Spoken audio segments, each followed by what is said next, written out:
Buenas tardes, tengan todas y todos aquí en Palacio Nacional y en sus casas.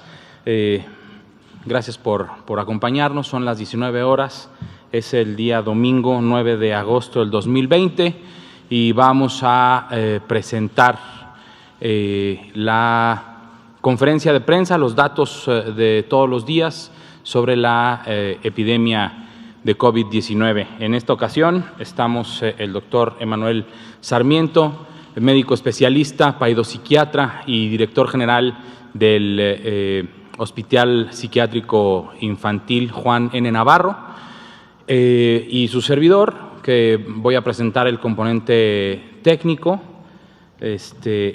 y del nacional y los estados que mantienen una tendencia en meseta o a la baja de al menos en las últimas 3 semanas. Ayer comentamos las que tenían 2 semanas de disminución, y el doctor Sarmiento nos platicará sobre salud mental en los adolescentes y relacionado con lo que estamos viviendo actualmente en la epidemia de SARS-CoV-2. Para comenzar, pues vamos a ver, es el día número 71 de la nueva normalidad, recordando esta nueva normalidad que lo que pretende es que cada uno de nosotros como personas, igual cada uno de los estados de esta bella república, tengan una estrategia diferenciada de evaluación de los riesgos, que está definida por este semáforo de riesgo epidémico que se estima, que se calcula, que se evalúa cada semana y que se publica cada 2 semanas ya. Estamos en este día número 71 y esta es la conferencia de prensa número 163. Vamos a empezar con el panorama, el escenario nacional. Como podemos observar, tenemos un total de 1.091.695 personas que han sido estudiadas como casos sospechosos a SARS-CoV-2, a la enfermedad COVID-19, de los cuales se han confirmado un total de 480.278 y hemos tenido un total de 52.298 lamentables defunciones por esta causa confirmada, con una prueba confirmada. Puede haber más en estudio, están aún en estudio algunas, por eso se estima esto, y también puede haber otras que no registra el Sistema Nacional de Vigilancia Epidemiológica por una defunción en casa, porque no se hayan dado cuenta que era SARS-CoV-2, porque no se les haya tomado una muestra correctamente, pero por eso también en una ocasión anterior, en una conferencia anterior, el doctor Ruy López Ridaura presentó los datos sobre exceso de mortalidad. Todo lo que tenemos en epidemiología, podemos generar un canal endémico de todo, y también de las muertes, cuáles son las muertes esperadas, ¿sí? Y a partir de ese umbral tener un número de muertes excesivas que se va a estar también analizando y preparando continuamente. Tenemos actualmente 84.506 personas que están en espera de su resultado para saber si son positivos o negativos a SARS-CoV-2, pero esto, lo más importante es, no importa si son positivos o negativos, si son casos leves, están en casa, cuidando su salud, aislados, en aislamiento de su familia. Ya debieron de haber comunicado a sus contactos de los últimos 2 días antes de haber iniciado signos y síntomas, para comunicarles que están enfermos de alguna infección respiratoria aguda. Independientemente de si es virus SARS-CoV-2 o no, están enfermos y hay que aislarse y hay que comunicarlo a sus contactos. Y las personas que desafortunadamente presenten un cuadro grave, de estas 84.506 personas en espera de un resultado positivo, no están esperando a ver quién los atiende, están siendo atendidos, están hospitalizadas, están recibiendo el oxígeno que requieren, están recibiendo el tratamiento que requiere, están recibiendo la atención a su salud que así lo necesita. En cuanto a la estimación de casos, tenemos una disminución del 21% sobre la última semana, la semana previa. Recordemos que la semana 32 concluyó ayer. Eso quiere decir que la semana 31 ya tiene una semana completa de haber concluido y es cuando se tienen los datos duros y los datos más digamos, estables.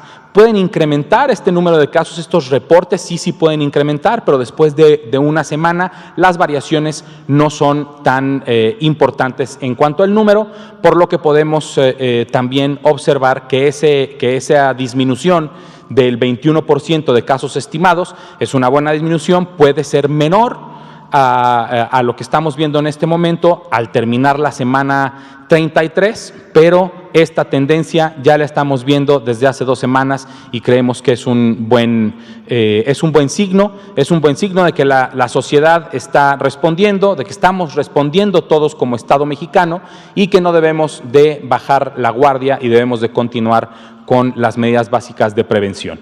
Los casos recuperados estimados se incrementaron un 3% y actualmente, lo más importante, la epidemia activa, los casos activos. Es fácil hablar de los casos acumulados, son casos que ya se recuperaron o que lamentablemente ya fallecieron, pero la epidemia activa es el 8%. Ayer presentamos otro número, era el 9%. Hay una disminución del 1%.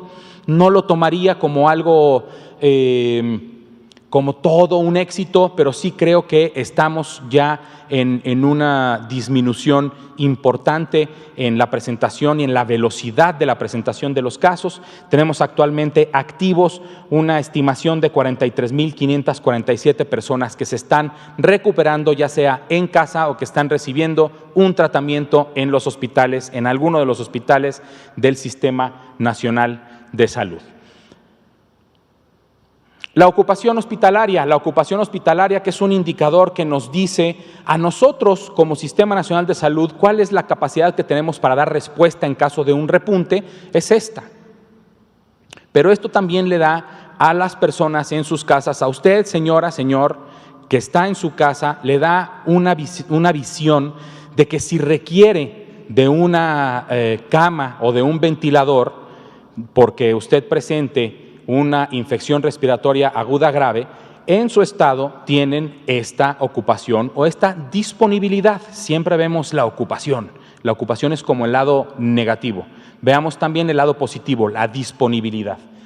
El estado de Nayarit tiene una disponibilidad del 28%. El estado de Nayarit está llegando a un límite en el que o tienen que reconvertir más camas o debemos de empezar a pensar en una expansión. Es diferente la expansión que la reconversión. La expansión es ya tener los hospitales móviles, las tiendas, los hospitales que están en los estacionamientos, en los parques públicos para atender a las personas, dado que se ha llenado los hospitales. Están en 28% de disponibilidad. Esperamos que con los datos de próximos días y semanas empiece a disminuir la ocupación porque se han dado de alta más personas y porque no ingresen tantas personas como las que se han dado de alta. En segundo lugar, Nuevo León, después Coahuila, Colima, Tabasco. Decimos en segundo lugar o en tercer lugar porque debe tener un orden. Lo podemos ordenar en orden alfabético y la gráfica se va a ver así.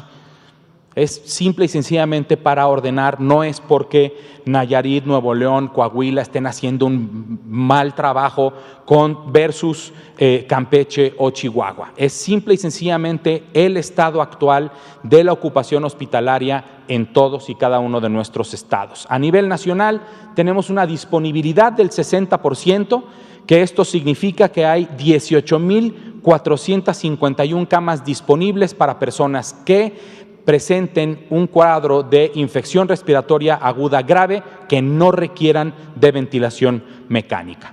Para los que requieren de ventilación mecánica, tenemos disponibles 6,647 camas. Las personas que están ocupando una cama sin ventilador y que por desgracia o desafortunadamente requieran de un ventilador mecánico posteriormente, esta es la disponibilidad que hay. En Colima, 34%, en Nuevo León, 35%, en Baja California, 52%, al igual que en Tabasco, y así sucesivamente hasta llegar al estado de Campeche, que tiene apenas una ocupación del 13% de las camas con ventilador mecánico que tienen disponibles en el estado de Campeche. Esto nos da un indicador de que las personas que requieran de una ventilación mecánica tienen un lugar disponible todavía en todos y cada uno de nuestros estados, y que también estamos trabajando para que si en Colima, Nuevo León, Baja California, que son de los de mayor ocupación, se requiriera de algún otro ventilador que está disponible en un estado que no lo está ocupando, se pueda llevar, porque somos un solo país, somos un solo sistema nacional de salud y debemos de estar todos pendientes de todos, porque como dice también Susana Distancia, si te cuidas tú, nos cuidamos todos, y entonces cuidándonos todos como país es como vamos a salir de esta epidemia. Vamos a ver un total de 6 estados que han tenido un descenso consistente en 3 o más semanas epidemiológicas: Baja California, Chiapas, Estado de México, Oaxaca, Sinaloa y Sonora. Vamos a empezar con Baja California, que tiene ya una disminución de la semana previa a la actualmente más disponible del 21%. Se puede observar en la línea azul cómo desde la semana 25 se observa una disminución que además ha sido más importante en las últimas semanas, hasta tener una estimación de casos activos de tan solo el 5% del total de su epidemia, teniendo un total de casos estimados activos de 720. Vamos a ver por municipio de este mismo estado, viendo cómo la capital, Mexicali, había tenido el mayor de los incrementos más rápido en apenas unas 10 semanas hasta llegar a su pico máximo. Después un descenso importante que repuntó cuando probablemente se inició la nueva normalidad. Recordemos que el estado de Baja California pues es uno de los estados que tiene una comunicación muy importante con el vecino del norte, los Estados Unidos, y este intercambio cultural y económico que hay entre Baja California y California en ese momento hizo que se incrementara un poco la tasa de incidencia de casos, pero posteriormente, gracias a la intervención de toda la sociedad y de su gobierno estatal, se ha visto una disminución importante. Ensenada había, cuando todo empezaba a bajar en Baja California como estado, Ensenada empezó a incrementar su incidencia de casos y hubo una intervención directa y específica de parte de las autoridades locales. Así fue como lo comentaron con nosotros, que habían ido directamente a Ensenada a hacer una intervención específica, y pues se ve que después de la semana 26 entran en una meseta y ya tienen al menos 3 semanas de haber disminuido. También podemos observar Tijuana, que incrementó, fue una de las primeras ciudades en nuestro país en tener un pico epidémico importante, y después ahí se ha mantenido, y entre subidas y bajadas se ha mantenido también ahí Tijuana. Pues agradecemos a toda la sociedad por apoyar a esta disminución de casos en todo el país. El estado de Chiapas se observa la clásica curva epidémica con un inicio súbito importante, llegan a una meseta muy corta y comienzan a bajar. En la semana 30 y 31 se observa un incremento del 16%, pero dada la disminución tan importante en las últimas semanas, se mantuvo para presentarlo en este estatus de disminución de al menos 3 semanas. Actualmente tienen un 3% de su epidemia activa. activa de los casos estimados. Hay 3.516 personas del estado de Chiapas que se han recuperado y desafortunadamente 953 personas han perdido la vida. Los municipios de Chiapas, como pueden observar, salvo Ocosingo y Chilón, el resto de los que se observan aquí, que es una selección por población, incidencia y ubicación geográfica, Tuxtla Gutiérrez y Tapachula, sobre todo tuvieron un incremento importante en poco tiempo y con la intervención también de la sociedad y el gobierno estatal y los gobiernos municipales han disminuido esta tasa de incidencia de forma importante. Actualmente, con ambas ocupaciones hospitalarias bastante bajas, con una disponibilidad importante, esto es bueno para el estado de Chiapas. También los invitamos a continuar con este trabajo conjunto de sociedad y gobierno. El Estado de México, uno de los estados más grandes y poblados de nuestro país, también ya mantiene una disminución importante desde hace al menos 3 semanas. En sus casos estimados, como lo podemos ver en el gráfico, tienen un total de 66.491 personas que se estima que han enfermado, de las cuales el 6%, que representan 4.031 personas, es la epidemia activa actualmente en el Estado de México. Sobre los municipios de este estado que estamos observando aquí, tenemos 6 municipios nada más de todo el Estado de México: Toluca y Ciudad Neza, Naucalpan y Ecatepec, Tlalnepantla y Chimalhuacán, todos con una tendencia a la disminución en su tasa de incidencia durante al menos las últimas 3 o 4 semanas, con ocupación de camas general del 41%, o sea, una disponibilidad del 60%. El estado de Oaxaca, que también ha mantenido esta tendencia a la disminución, tienen un total de casos estimados de 12.262, de los cuales activos es el 7%. Esa es la epidemia activa del estado de Oaxaca, el 7% del total de su epidemia. Eso es lo más importante. De la última semana hubo una disminución del 16%, y en el estado de Oaxaca actualmente hay, de los que tenemos notificados en el Sistema Nacional de Vigilancia Epidemiológica, un total de 8.357 personas que se han recuperado de la infección por SARS-CoV-2 que ocasiona la enfermedad COVID-19, y desafortunadamente 1.064 personas se estima que han perdido la vida en el estado de Oaxaca por esta enfermedad.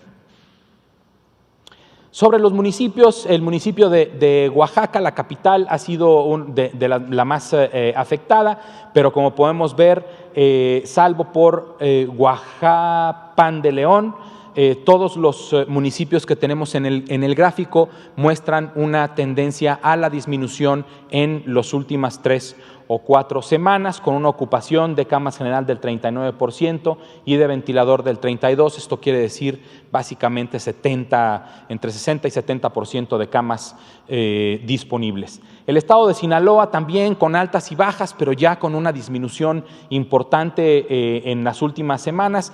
Sube, luego vuelve a bajar. Eso es normal, eso es correcto, porque se incrementa la movilidad, se incrementa la actividad social y económica y hay un repunte de casos, pero lo que es importante, y me voy a acercar a la pantalla, es que estos repuntes no sean igual o mayores al máximo de los repuntes.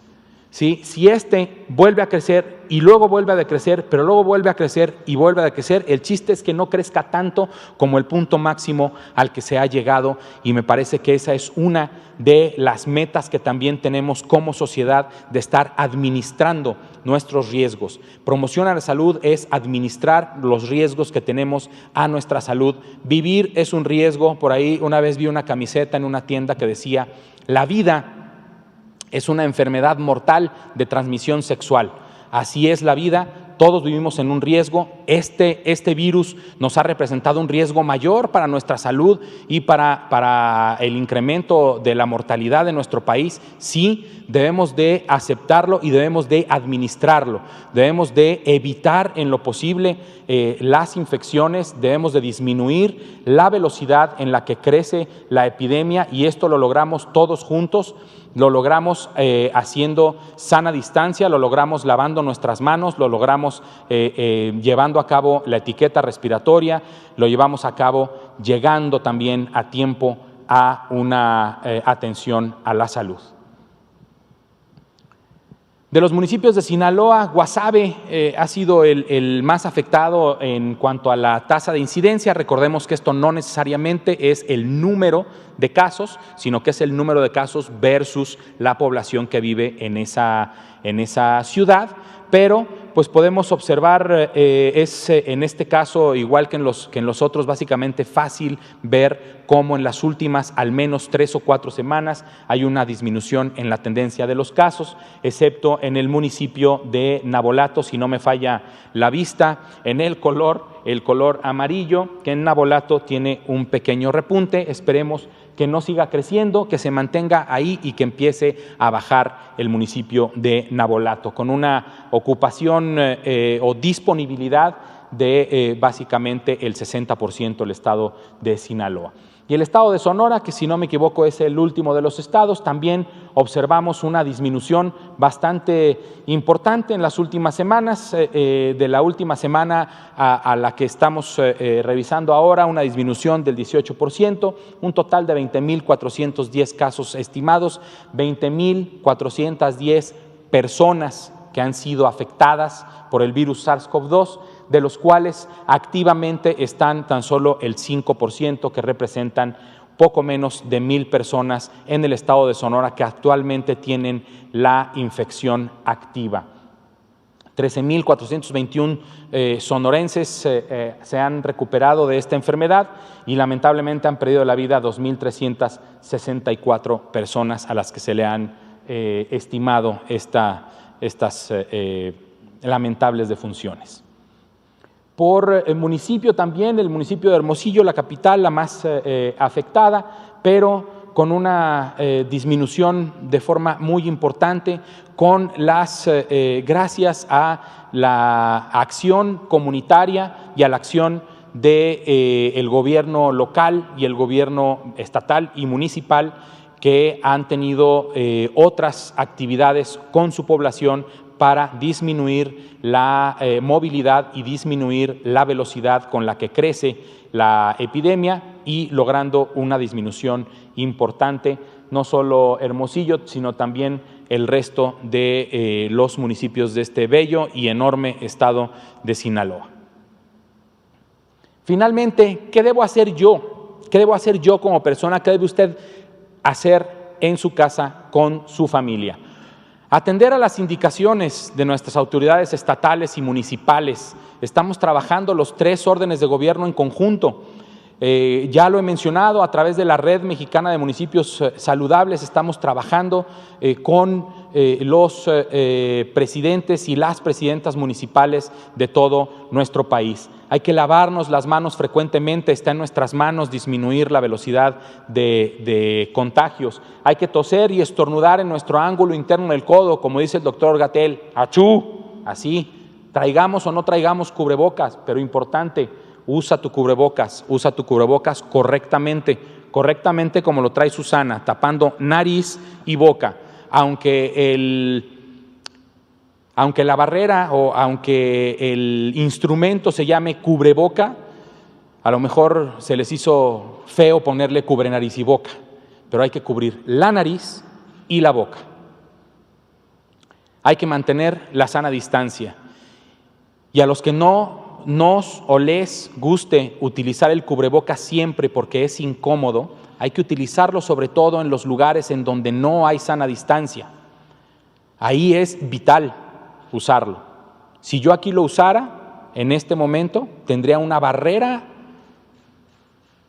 extra a la barrera de la sana distancia que tengo con las personas que están en la primera fila, que están aquí moviendo la presentación, y con el doctor Sarmiento. Eso es muy importante, mantener sana distancia. Y por último, ¿qué debo hacer? Si tengo síntomas respiratorios y pertenezco a uno de los grupos de mayor riesgo para presentar un cuadro grave, voy a atención a mi salud, voy a recibir atención médica de inmediato para que me revisen, para que chequen que mi metabolismo esté funcionando correctamente, si vivo con diabetes, que mis niveles de glucosa estén bien, si vivo con hipertensión, que mi presión arterial esté bien, porque así es como vamos a podernos recuperar o evitar un cuadro grave. Y hay que recordar los signos de alerta, estos son los más importantes. De esto hablamos cuando decimos la atención tardía. No se habla de una atención de la epidemia tardía, sino de que se atienden las personas de forma tardía porque ya llegan complicadas. Al primer signo, al primero de alarma, que sea falta de aire, dolor en el pecho, si tienen oxímetro de pulso, una saturación por debajo del 93%. Si no lo tienen, cansancio extremo, fiebre persistente, si dan 2 pasos y les falta el aire, ese es un signo de alarma. De inmediato hay que llamar al 911 o acudir a un hospital a recibir atención. Ya vimos que la ocupación hospitalaria en general hay suficiencia para atender a las personas que así lo requieren. Si tienen estos signos de alarma, por favor, vayan a un hospital. Muchísimas gracias por su atención y le cedo la palabra al doctor Emanuel Sarmiento. Gracias.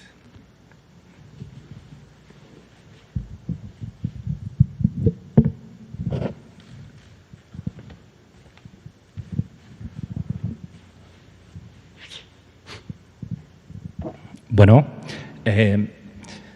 pues antes que nada es un gusto estar nuevamente aquí con todos ustedes. Muchísimas gracias al doctor Hugo López-Gatell, al doctor Ricardo Cortés y a todo el equipo que los conforma por realizarme esta invitación.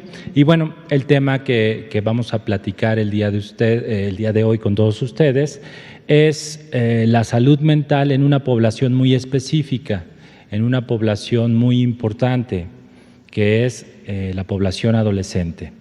Y la salud mental, bueno, pues la vamos a enfocar hacia pues lo que está ocurriendo, lo que estamos viviendo, no solo en México, sino en todo el mundo.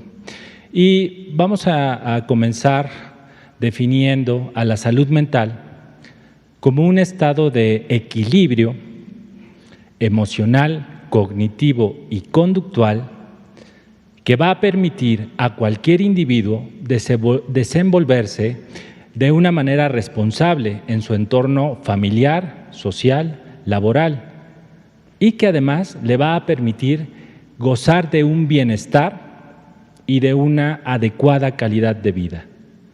Esto es la salud mental. ¿Y para qué nos serviría la salud mental? ¿Para qué serviría tener una adecuada salud mental? Bueno, serviría para muchas situaciones.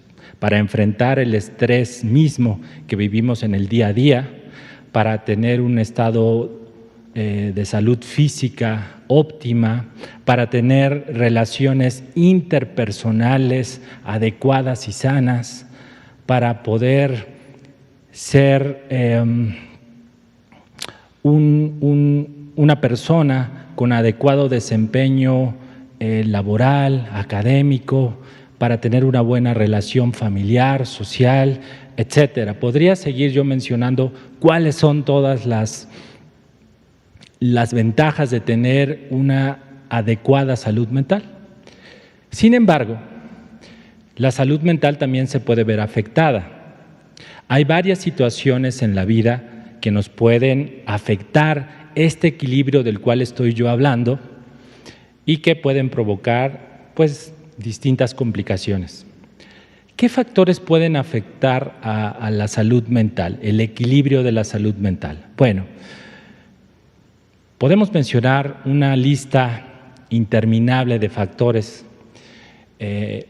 Seguramente si yo les digo algunos los reconocerán, por ejemplo, de los más importantes es el antecedente familiar o familiares en primer grado con problemas de salud mental. Por supuesto, es un factor que, como en muchas enfermedades, cobra una gran importancia. También podemos hablar de otros factores que pudieran alterar nuestra salud mental, que sería como pues la vivencia de algún trauma fuerte en la vida, cualquier tipo de abuso psicológico, físico o sexual, algunos estilos de vida poco saludables, etcétera. Todos estos factores pudieran afectar este equilibrio. Sin embargo, para no hacer esta lista tan grande, lo mejor y lo más actual es dividir a estos factores en dos: factores genéticos y factores ambientales. Y de lo que habla esta teoría de gen-ambiente es que cuando interactúan los dos al mismo tiempo, entonces puede presentarse este desequilibrio en la salud mental y transformarse, dependiendo de la persona o de la resiliencia de esa persona, en algún trastorno psiquiátrico de salud mental o en un sinfín de emociones o problemas conductuales importantes, sin llegar al sobrediagnóstico de todo. La siguiente, por favor.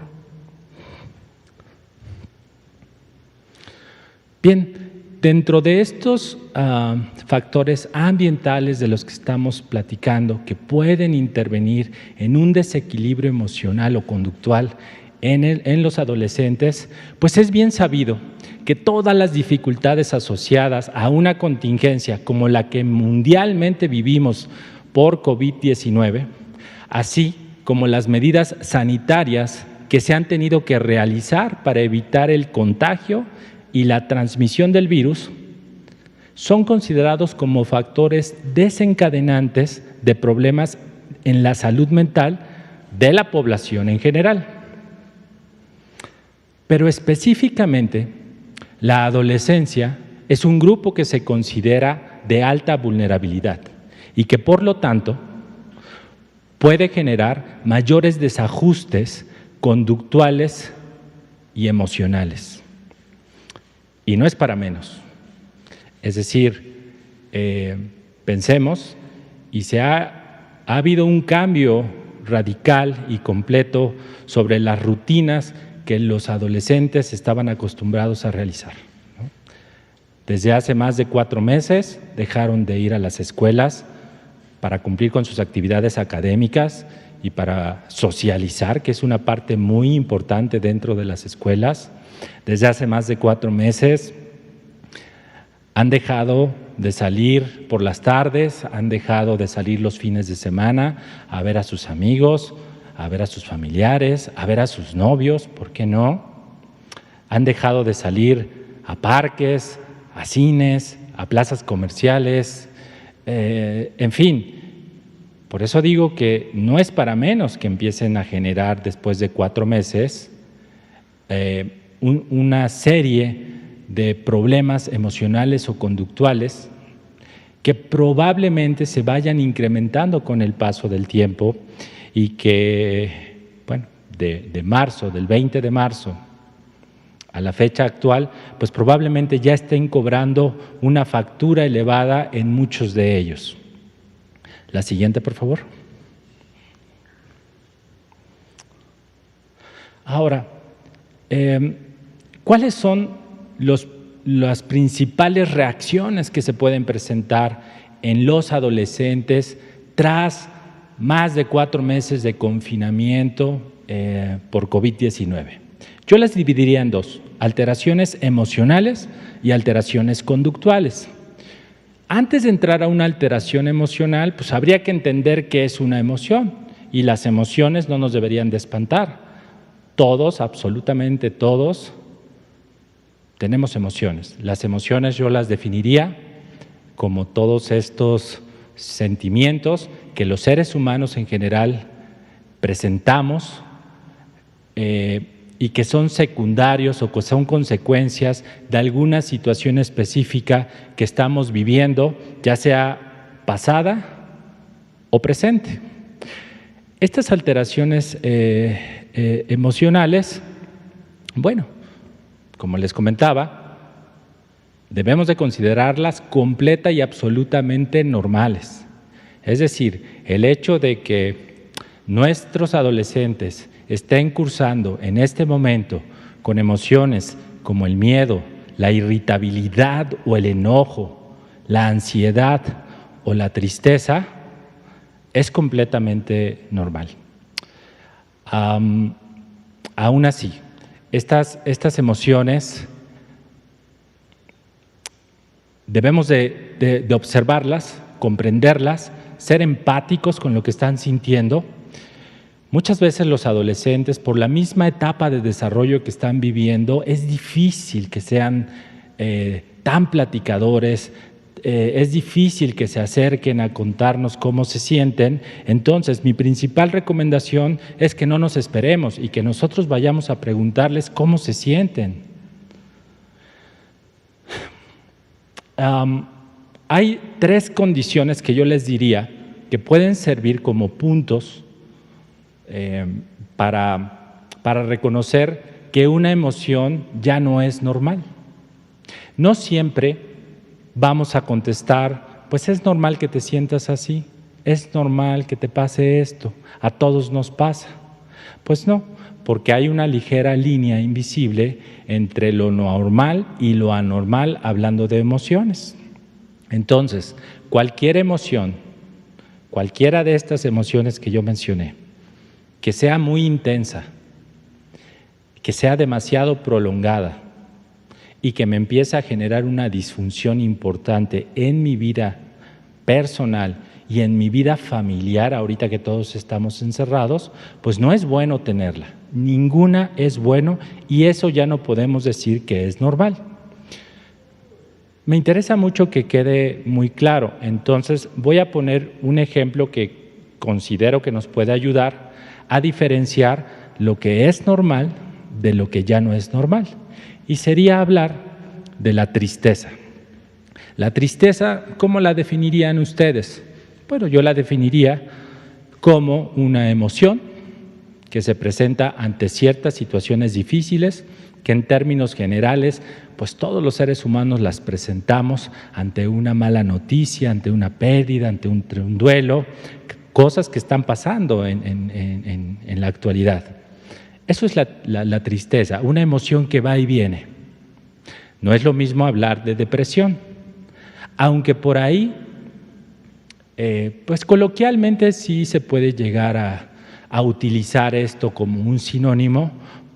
Pues a mí me interesa que sepan que no es un sinónimo, que no es lo mismo. La depresión es un trastorno psiquiátrico que tiene pues distintas características biológicas, ambientales, por supuesto, genéticas, y para que vean que no es lo mismo, la depresión pues sí tiene tristeza. En la depresión las personas, ahorita hablando de adolescentes, cursan con un periodo de tristeza o irritabilidad que se presenta la mayor parte del tiempo, durante mucho tiempo.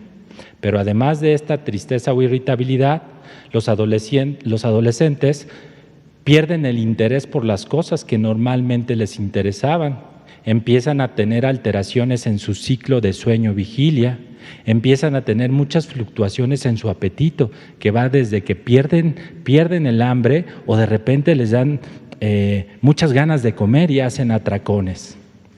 Empiezan a sentirse muy fatigados, empiezan a sentirse con pérdida importante de la energía, tienen una hipersensibilidad emocional que se podría reflejar la mayoría de las veces como en caer en episodios de llanto, tienen alteraciones en la memoria, en la atención y en la concentración, la autoestima empieza a disminuir en ellos y finalmente llegan a tener en algunos de los casos pues este componente que llamamos conducta suicida.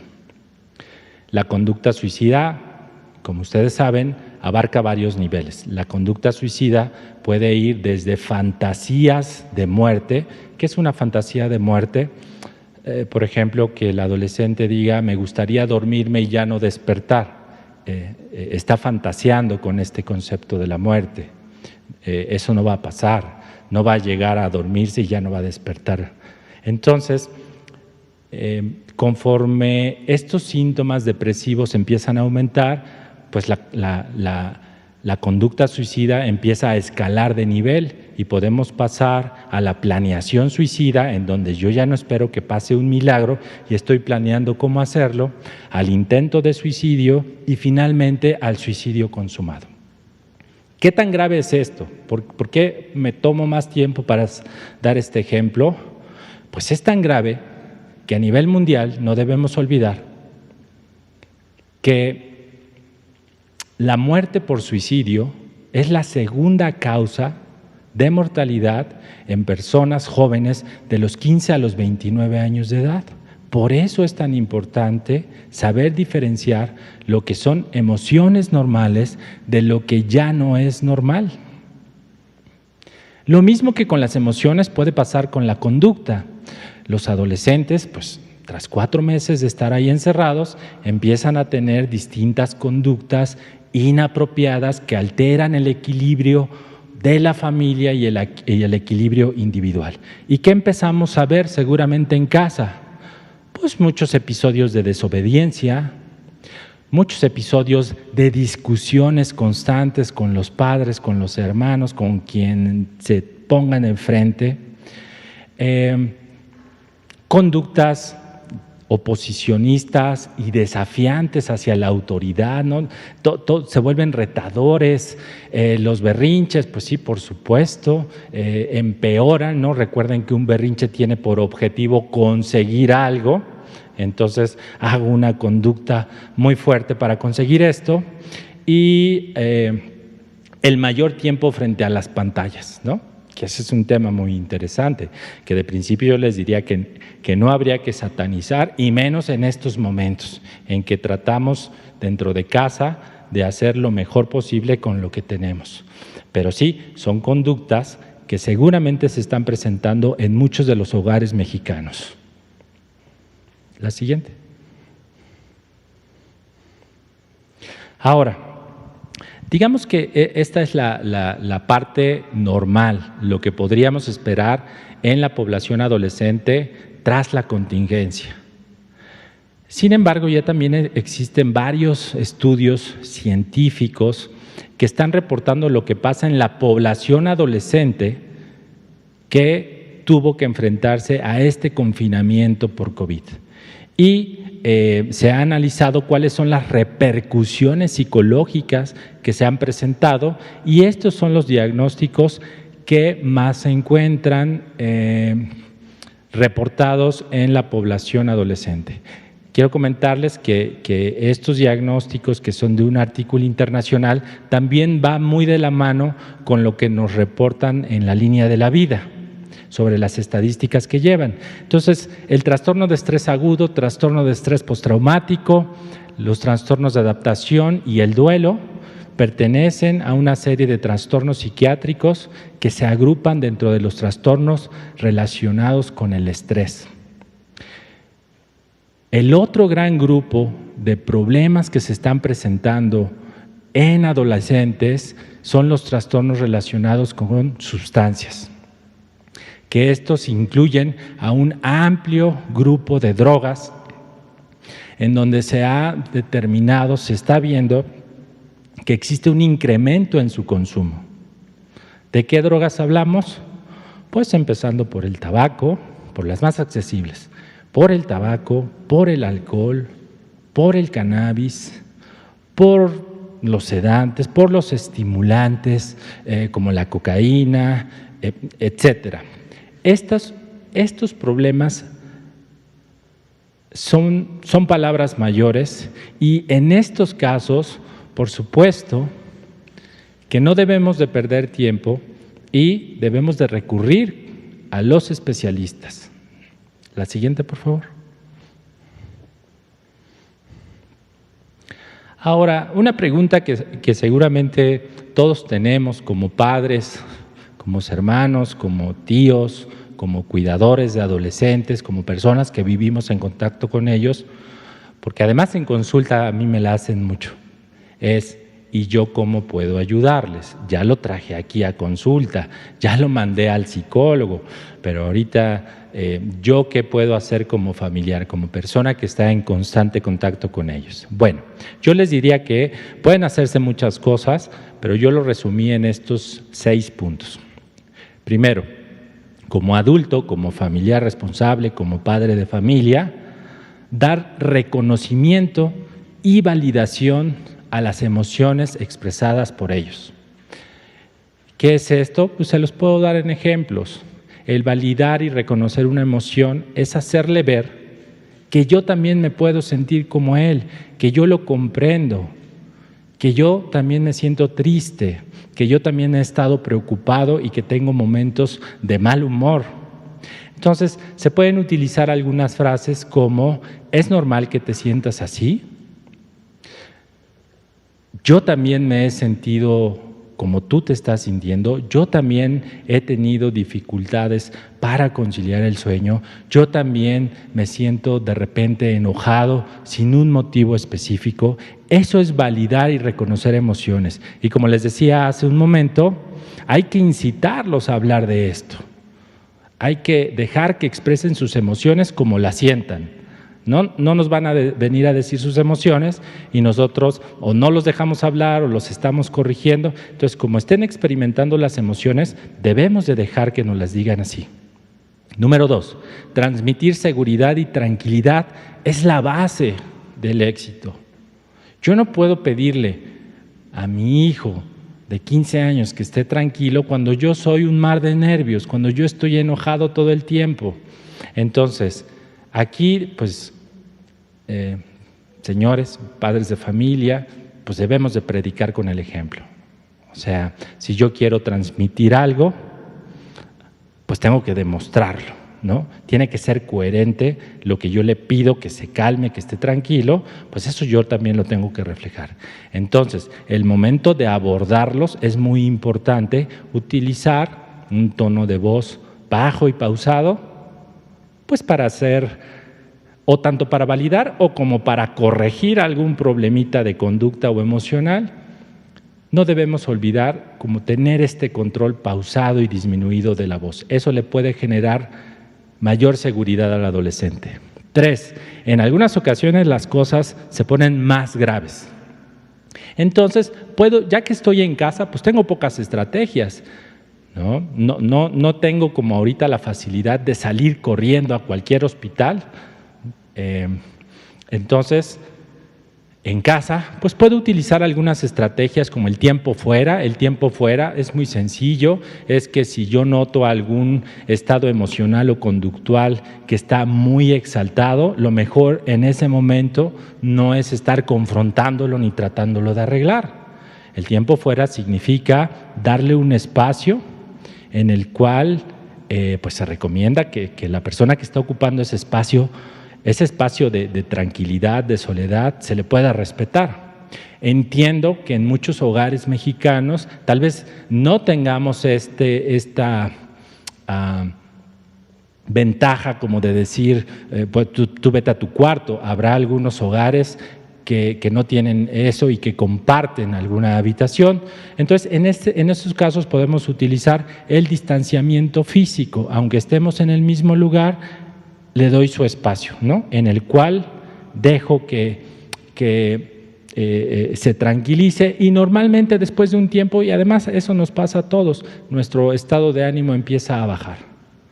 Hay otras técnicas como la de extinción, que esto es igual cuando noto una conducta muy agresiva, cuando veo que está muy violento, muy retador.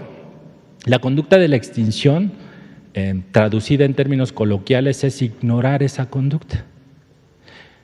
No prestarle atención ni positiva ni negativa.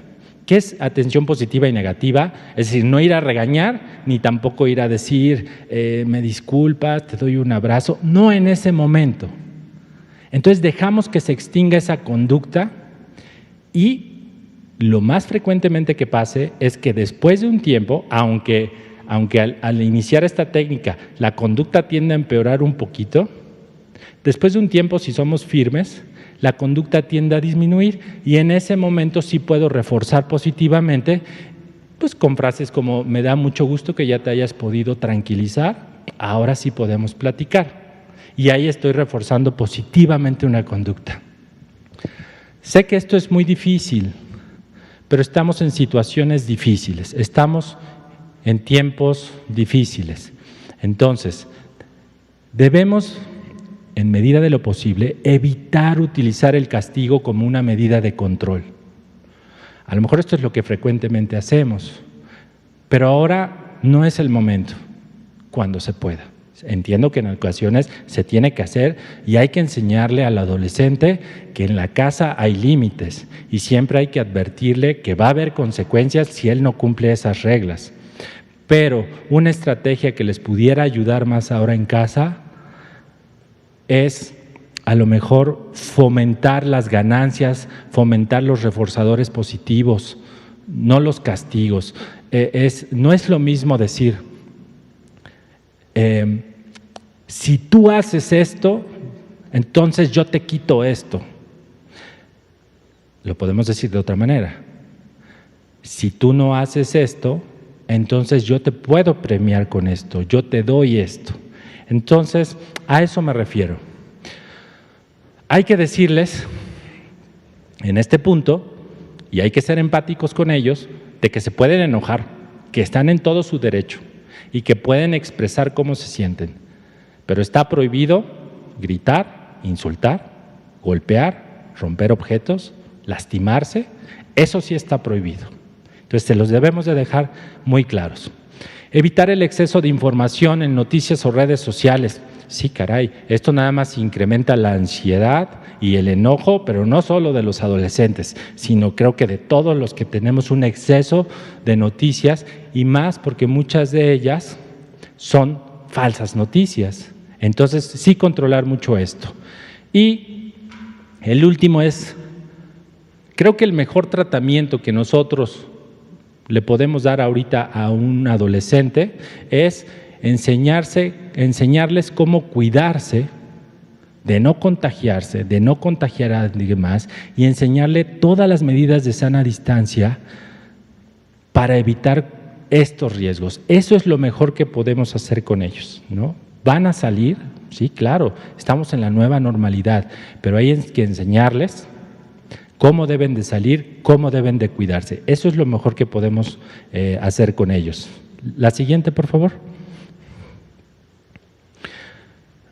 Bueno, y recordarles que si necesitan orientación, que si necesitan un apoyo, pues que tenemos redes de profesionales como Contacto Joven, que es la Red Nacional de Atención Juvenil, en donde si sentimos que la situación ya salió de control, podemos enviar la palabra contacto al 5572 11 2009 y ahí personas, de esto ya hablaron en otra conferencia pasada, hay personas jóvenes que fueron capacitadas, dan una atención.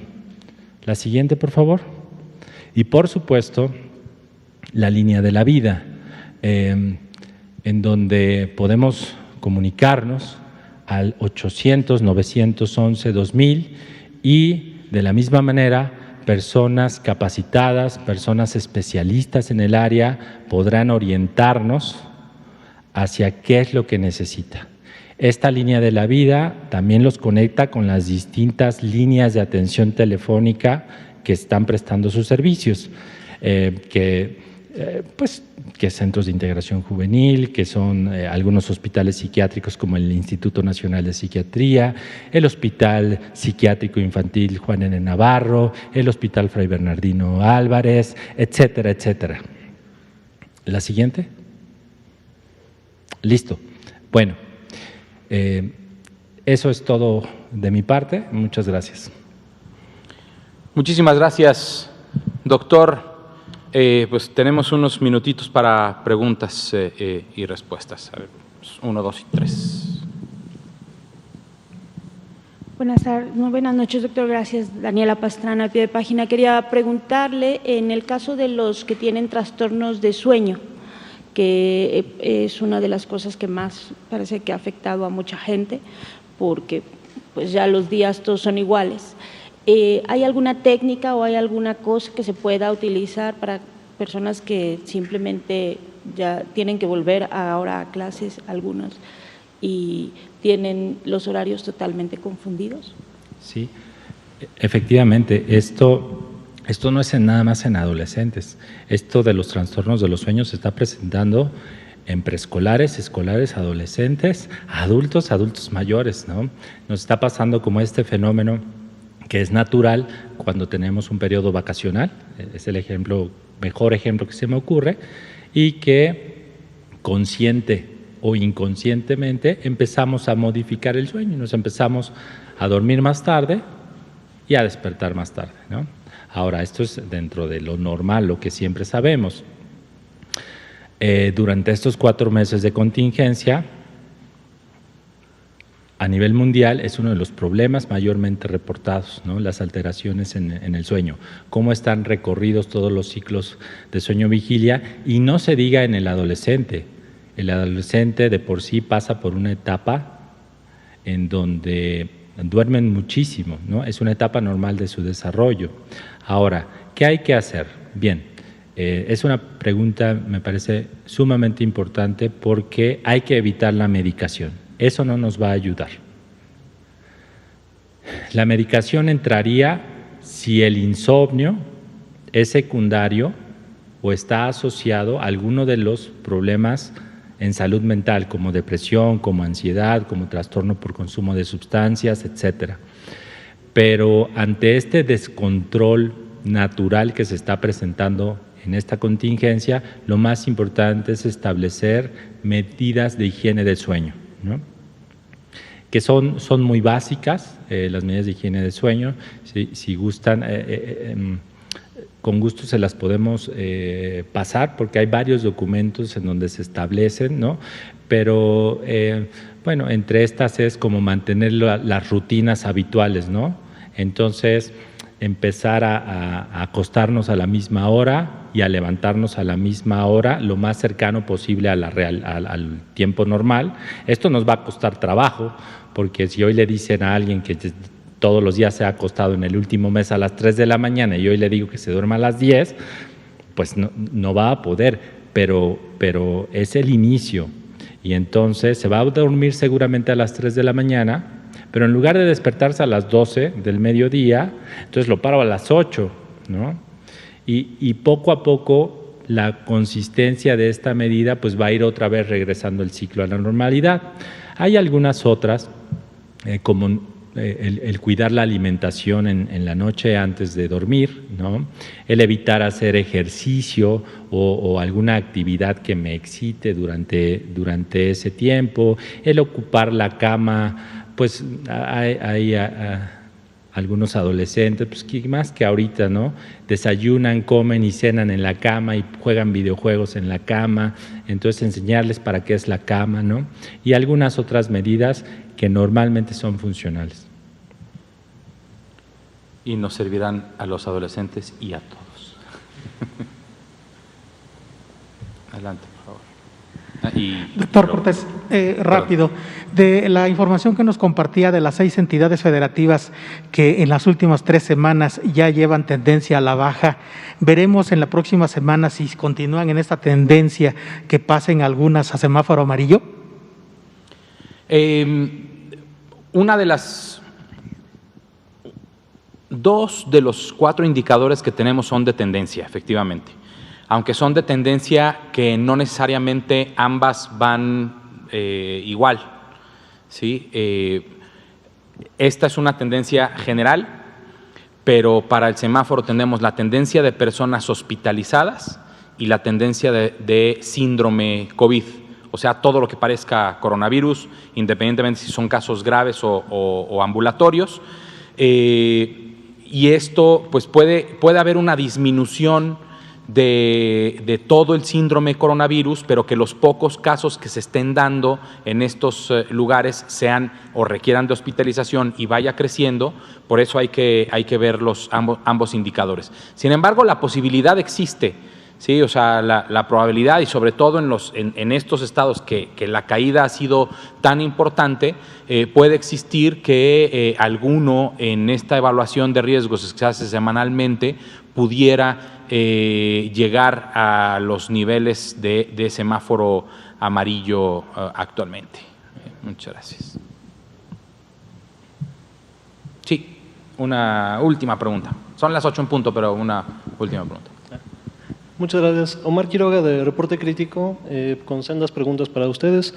Para el doctor Sarmiento, si el Estado mexicano tiene datos del incremento de este tipo de síndromes, en todo el mundo han aumentado. México, evidentemente, no debe ser la excepción. Si hay datos de ese tipo y si el Estado mexicano tiene la capacidad para atender este aumento, o sea, a través de esta línea o la de la vida u otros mecanismos. Y para el doctor Cortés, la Organización de Naciones Unidas publica hoy que hay 70,000 personas indígenas contagiadas de COVID. El foco principal es Brasil, en el Amazonas, pero sabemos que en México también tenemos este tipo de comunidades. ¿Sí saben los últimos datos sobre el estatus de estas comunidades en México? ¿Qué tanto han sido afectadas? ¿Si está bajo control? ¿Si se ha identificado algún brote o esta situación? Muchas gracias. Okay. Rápidamente. Sí tenemos algunos datos. Los datos con los que más fiables ahorita es los de la línea de la vida, porque recolecta todo lo que ha pasado en todas las edades, desde marzo hasta agosto. Y esto, en la diapositiva que les presenté, en donde se habla de los trastornos de estrés, el consumo de sustancias, los trastornos de ansiedad, son lo que más frecuentemente se ha reportado y que va acorde con la literatura internacional. En cuanto a la respuesta, a la pregunta sobre si será suficiente, pues nosotros trabajamos realmente desde que empezó esto a marchas forzadas, ¿no?, para dar atención a toda la población y que nadie se quede fuera de ese derecho de recibir atención en la salud mental. Les mencionaba en la entrevista, en la conferencia que me tocó pasar hace 3 semanas, que si bien somos muy pocos psiquiatras infantiles y de la adolescencia, hemos estado trabajando por capacitar a una amplia red de psicólogos y médicos para la atención. Antes de contestar lo de comunidades indígenas, a mí me gustaría hacer un comentario sobre salud mental. Hay que normalizar la necesidad de atención en salud mental. Hay que llevarla al terreno, hay que llevarla a la comunidad. Es necesario. Escuché una vez a un señor escritor, actor, dramaturgo, se llama Odín Dupeirón, que en una entrevista decía que la canasta básica debería ser huevos, leche y psicología. Entonces, la salud mental la debemos de normalizar. Todos debemos de tener una atención a nuestra salud mental. De acuerdo a datos de la Organización Mundial de la Salud, la depresión, si no me equivoco, será la causa número 1 de incapacidad a nivel mundial.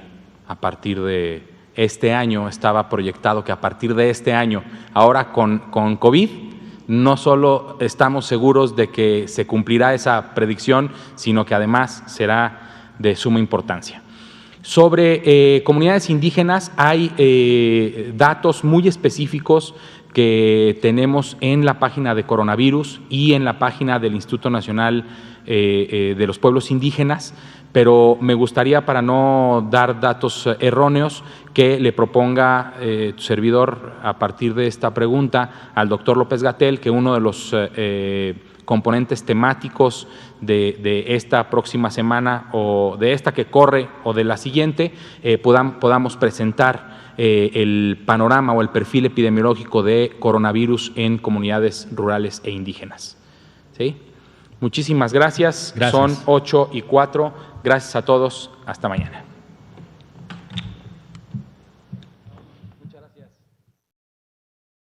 Los mexicanos somos como las montañas de nuestro país. Nos levantamos sobre la tierra cuando parece que no hay camino. Como los ríos, somos una corriente que nada ni nadie puede detener. Y como los volcanes, tenemos el corazón de fuego. Por eso, cuando el mal tiempo pase, seguiremos de pie, demostrando las veces que sean necesarias que nada nos detiene. Gobierno de